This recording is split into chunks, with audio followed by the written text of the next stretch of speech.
Look, 1960, the Soviet Union? It was the ultimate paradox, yo. On paper, these guys were absolutely crushing it. They had 1/6 of the entire planet's landmass on total lock. We're talking about the world's biggest nuclear bag, an arsenal so massive it made everyone else look like amateurs. Their military? Man, they could have stomped through Europe in a matter of weeks, no cap. To the rest of the world, they weren't just a country.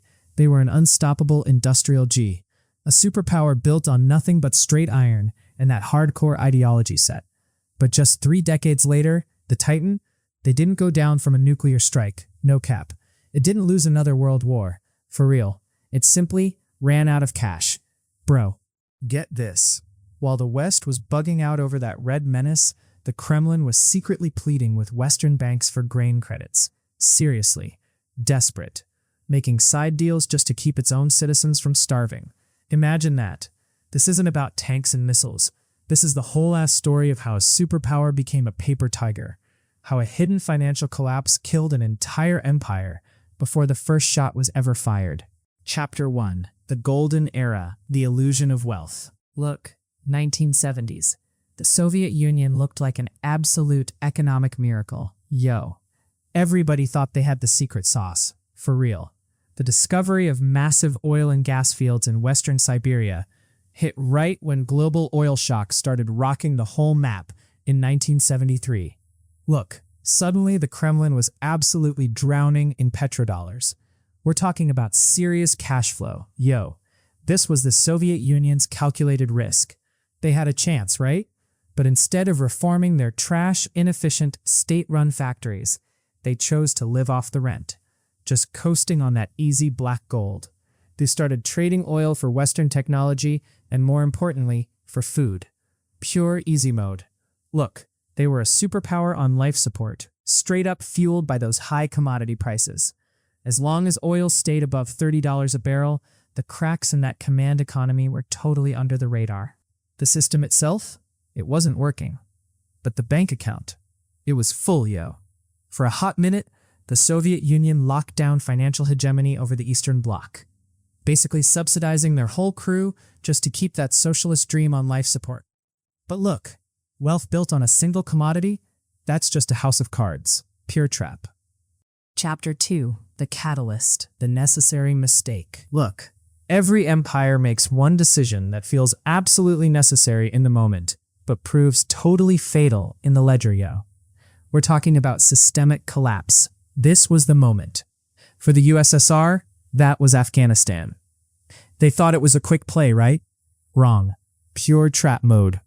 Look, they thought it was just going to be a quick intervention, right? Wrong. It turned into a 10-year hemorrhage, yo. Pure bleed-out mode. But look, the war wasn't the only drain. It got way deeper. In Washington, a new player entered the game, Ronald Reagan. This guy, he didn't want to just contain the USSR. He wanted to bankrupt it. Pure capitalist trap. Look, the Soviets, they straight up fell into the trap. Pure rookie mistake.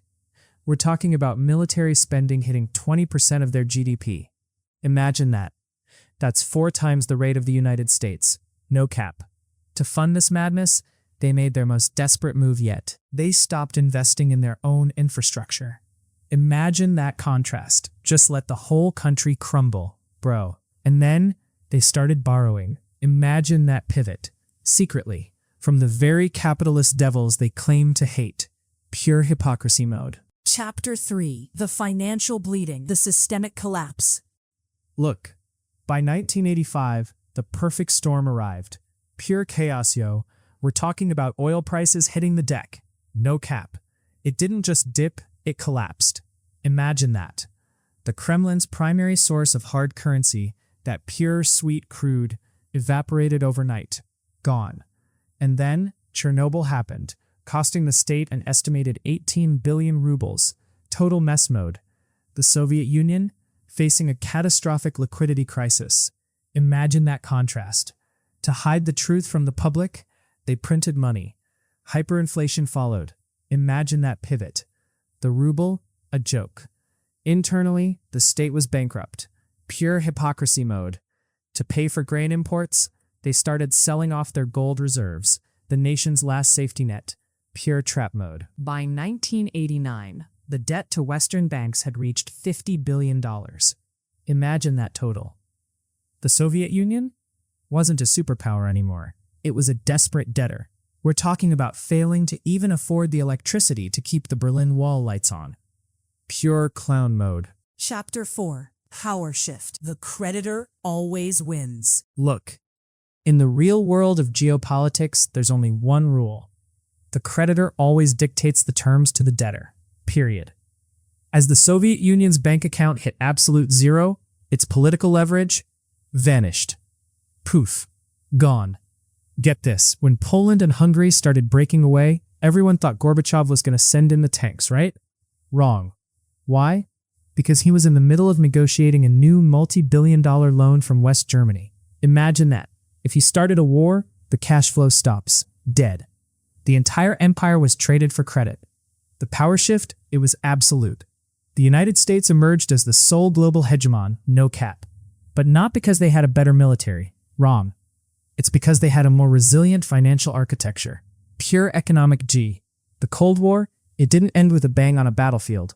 It ended with a whimper in a bank's boardroom. Chapter 5. The Modern Warning. The Lesson for Today. Look, the fall of the Soviet Union, it's more than just some dusty history lesson, yo. Period. We're talking about a systemic warning. Pure rookie mistake. Get this. Today, the world's largest economies, built on mountains of debt far greater than anything the Soviets ever imagined, yo. We're talking about serious cash flow, yo. Pure easy mode. The Soviet Union thought they were too big to fail. Imagine that contrast. Just let the whole country crumble.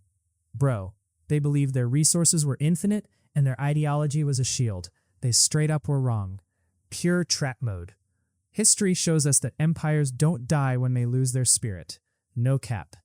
They die when they lose their credit. Pure hypocrisy mode. As we look at the rising debts and shifting powers of our own century, we gotta ask ourselves, are we watching the rise of a new era, or are we simply waiting for the next great bankruptcy?